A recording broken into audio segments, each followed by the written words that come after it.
Part 1. You will hear a man talking to a woman about hiring a car. First, you have some time to look at questions 1 to 5.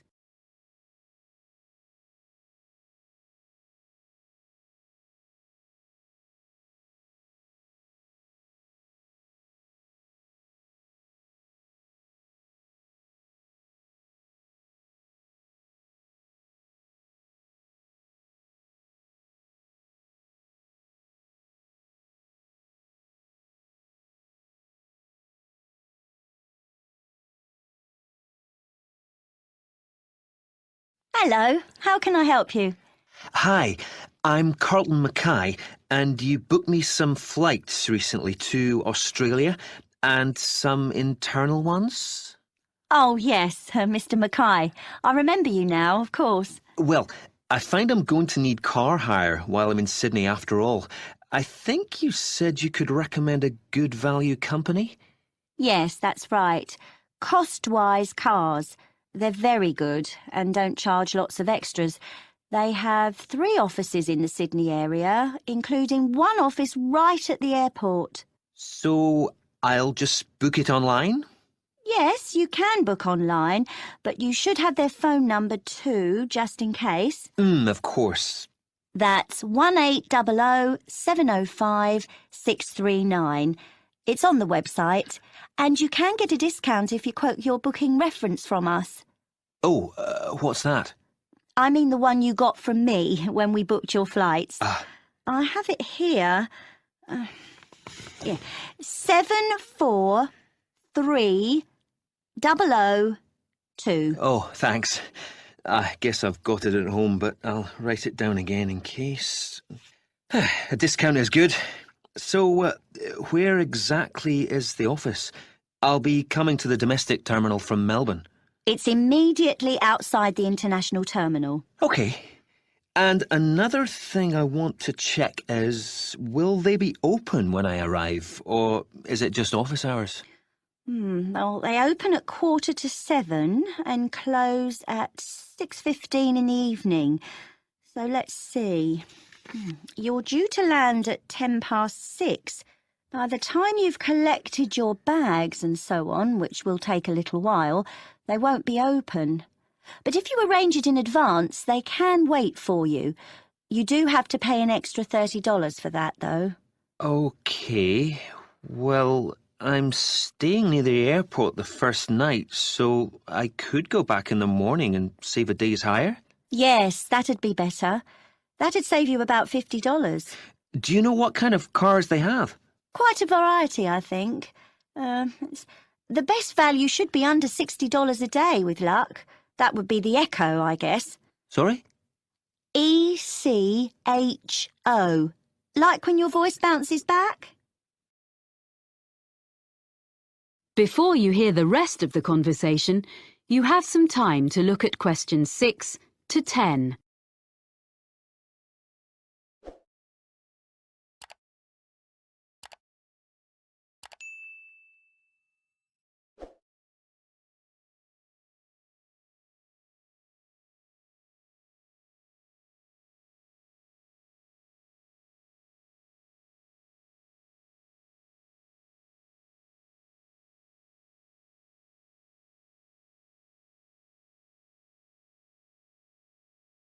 I suppose I have to book online before I leave? That's the best way.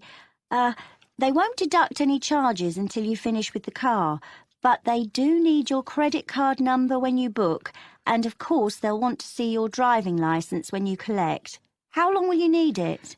I'm in Sydney for 7 days. I'll only actually need to use it on 3 or 4 of those days, I hope, but I'll keep it for the whole week. I guess it's going to be a few $100s. Can you suggest anything I can do to keep the cost down? Oh, you get quite a big discount if you do less than 1,000 kilometres in the week. Oh, that's good. I don't suppose I will be driving that far, actually. But, oh yes, the other thing I should mention is the insurance. It's included in the price. Oh, that is good value then. Yes, But what you must remember is that it doesn't cover anything except the car, so you must be careful not to leave anything at all in it when you park, because your luggage isn't insured, even if it's out of sight, locked in the boot. Yeah, well, I think my travel policy will cover that, actually. Good. OK, and can I return the car outside office hours? My flight home is very early in the morning. Can I put the keys through the door or something? There's a secure box just outside the office on the pavement. You just drop the keys in there. Oh, good. And one other thing, you should remember to buy petrol before you leave it. If you don't drop the car back with a full tank, you get charged to fill it. I recommend you go to a supermarket before you go out to the airport. Thanks for the tip. Not at all. Do call in again if there's anything else I can help with. I will. Many thanks. That is the end of part 1. You now have half a minute to check your answers.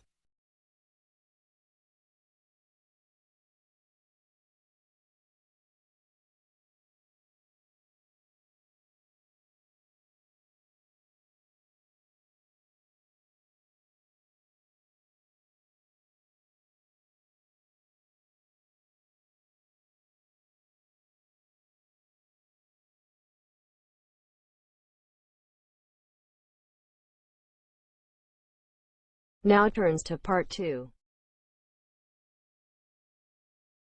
Cut 2. You will hear an extract from a talk about employment interviews. First, you have some time to look at questions 11 to 14.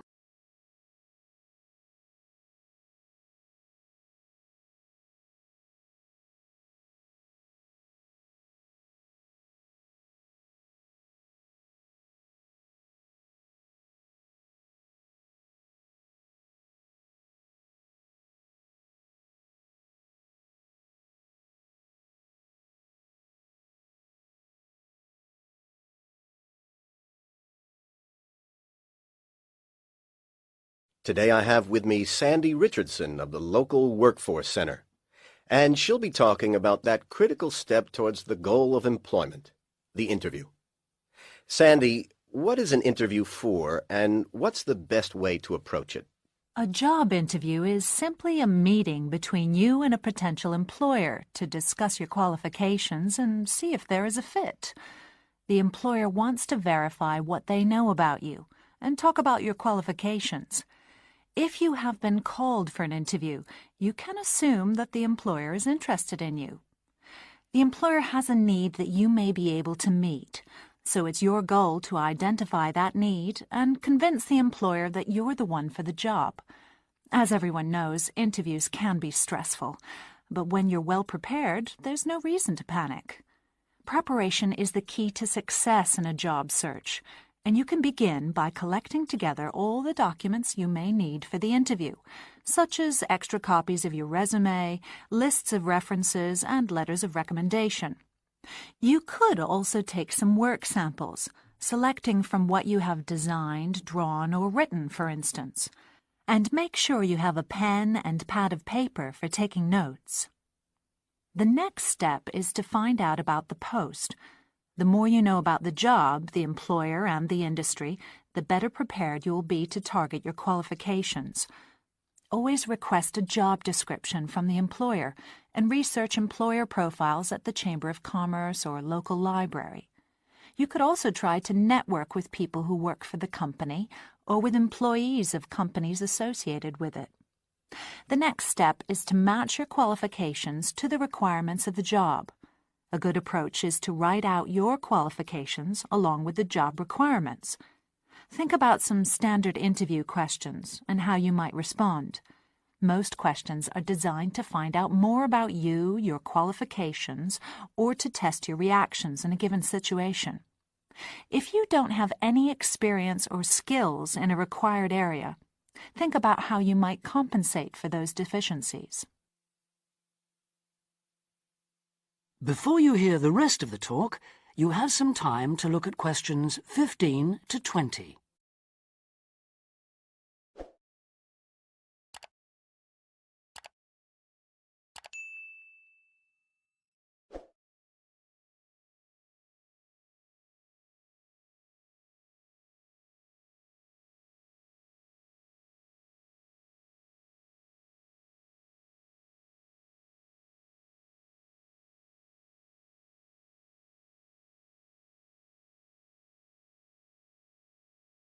During an interview, it's important that you be yourself. Get a good night's sleep and plan your travel to be there in plenty of time so that you're not arriving out of breath with 30 seconds to spare. Don't, though, present yourself for the interview too early, 10 minutes at most. In the interview, listen carefully to each question asked. Take your time in responding and make sure your answers are positive. It's important to express a good attitude and show that you're willing to work, eager to learn, and are flexible. If you are unsure of a question, don't be afraid to ask for clarification. In fact, it's sometimes a good strategy to close a response with a question for the interviewer. In general, focus on your qualifications and look for opportunities to personalize the interview. Briefly answer questions with examples of how you responded in comparable situations, from either your life or previous job experiences. Something you should avoid are yes or no responses to questions, but don't dwell too long on non-job-related topics. Use caution if you are questioned about your salary requirements. The best strategy is to avoid the question until you have been offered a job. Questions about salary asked before there is a job offer are usually screening questions that may eliminate you from consideration, so be warned. On the other hand, it isn't inappropriate to show your enthusiasm if your first impressions of the interview and of the employer are good ones. So, if the job sounds like what you are looking for, say so. Keep in mind that the interview is not over when you are asked if you have any questions. Come prepared to ask a couple of specific questions that again show your knowledge and interest in the job. Close the interview in the same friendly, positive manner in which you started. When the interview is over, leave promptly. Don't overstay your time. Think about the interview and learn from the experience. Evaluate the success and failures. The more you learn from the interview, the easier the next one will become. You'll become much more confident. To close, here are a few more tips. First, maintain good eye contact throughout the interview and be aware of nonverbal body language. Second, dress a step above what you would wear on the job.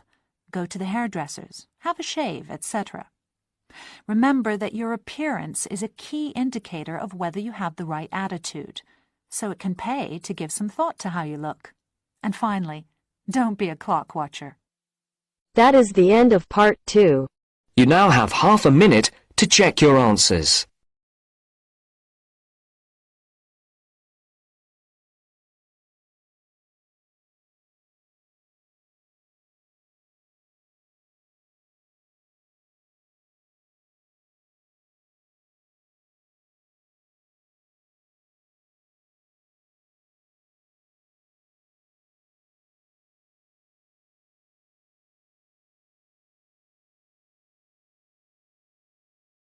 Now turns to part 3. Part 3. You will hear a student of landscape architecture discussing a project with his tutor. First, you have some time to look at questions 21 to 24.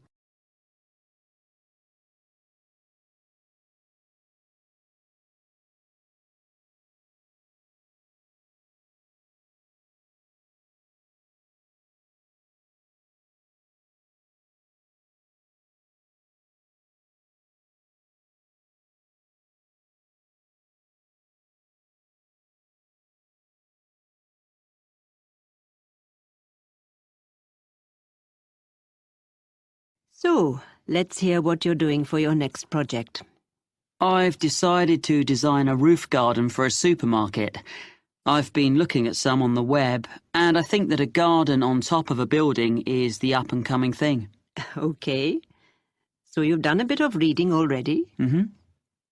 What benefits would there be for the client?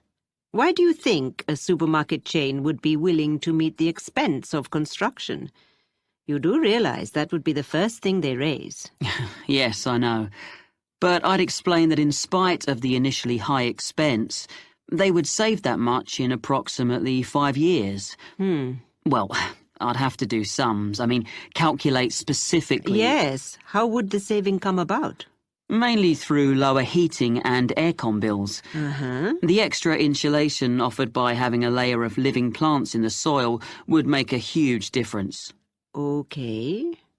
But they might feel the expense of maintenance would be an issue.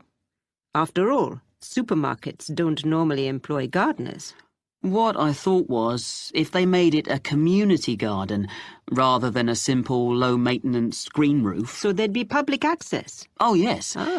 Then there'd be a sense of ownership in the local community, and people could take responsibility for it, instead of the supermarket paying a commercial company, and it'd really boost their public relations. That's a good point. And have you been looking into how roof gardens are built nowadays? I'm still exploring that. But if I take advantage of the latest technologies for roof gardens, it shouldn't be too difficult. But in any case, you have to use lightweight materials. But that's a matter of making the right choices. You can even use quite traditional ones, such as wood, for the planting areas. Yes, that's what I thought. It'll look good, and it isn't too heavy. But for the basic construction, the issue you have to address first is the material used between the building and the garden. You mean the barrier fabric, which ensures there's no chance of rainwater leaking down into the building? Yes. Nowadays that is very good and quite easily sourced. Then, on the other hand, there's the business of water within the roof garden itself. You mean drainage? That's an important feature of the construction in any roof design. Yes, but I think most drainage issues have been well understood for quite a long time. Okay. But another thing is with plants in an exposed situation, you usually need to find ways to optimize rainfall. Yes, because rainwater is best for the garden, if you can store it for when it's needed. What I've been looking at are some buildings which use fairly conventional storage tanks, the kind that have been in use for decades, but have them linked to modern automatic watering systems. Sounds complicated. It's less so in practice than it sounds, I think. I've been researching them, and actually the latest ones definitely work very well, and they can be electronically regulated to suit the local microclimate. That sounds interesting. You seem to have been doing some thorough research. Make sure you reference all your sources when you write it up. Yes, sure. There's one more aspect I'd just like to run past you if there's time. I want to include a light feature in the design. Of course. I've got a sketch here. Let's have a look then. Before you hear the rest of the conversation, you have some time to look at questions 25 to 30.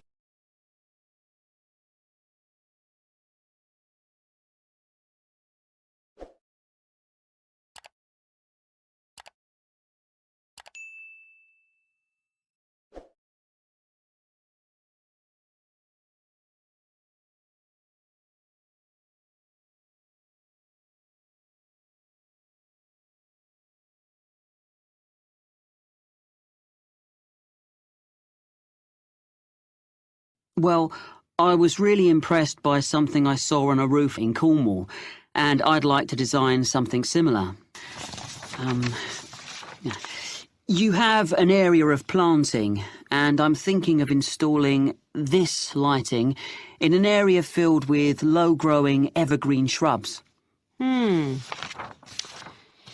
have to have lights and things well away from anywhere children might be. But I can see this could be very effective, if a bit complicated. How would it work? On this drawing, this is a section view. You have this low wall on the right. Yes, that's it. This is just one element, and these areas would be repeated all round the planted area. I think this will probably be a wooden wall using reclaimed timbers with an angled ceramic top surface.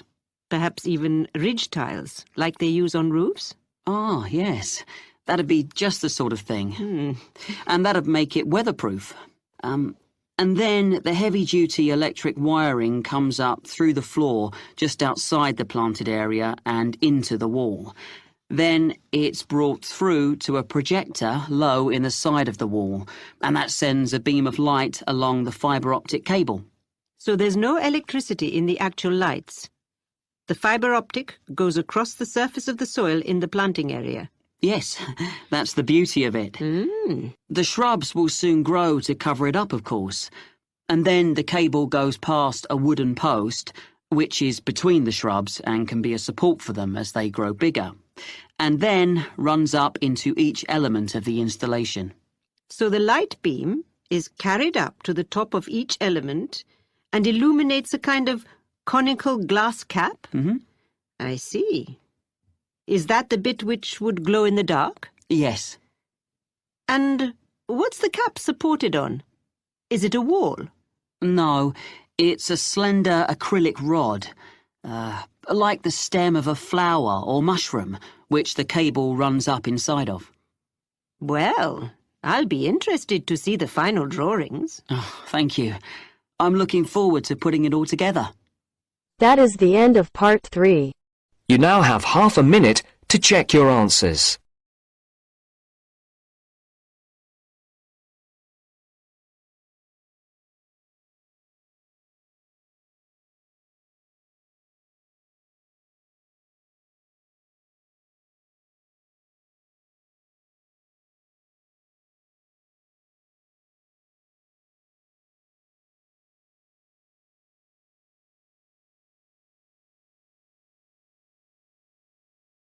Now turns to part 4. Part 4. You will hear part of a lecture about the school calendar. Listen carefully and answer questions 31 to 40.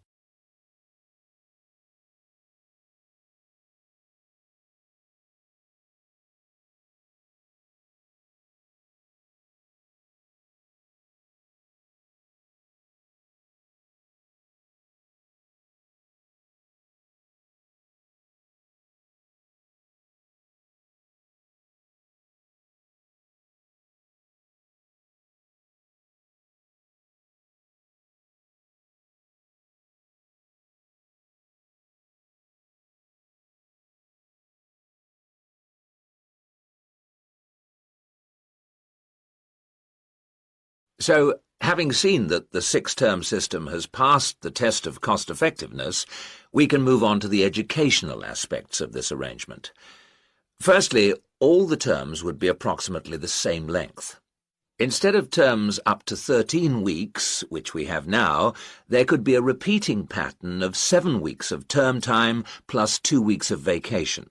This would be repeated 6 times per year. How does this affect the effectiveness of the educational provision? The most noticeable result would be that the very long summer holiday would be reduced in length. This byproduct of the six-term system could be beneficial.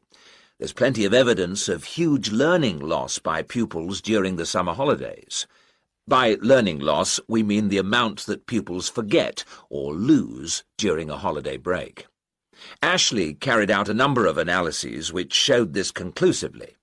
He investigated 39 studies examining the effects of summer holidays on standardized test scores. His analyses indicated that summer learning loss equaled 2 weeks to 7 weeks of instruction. On average, children's test scores were 3 weeks lower than when they left school in the previous term.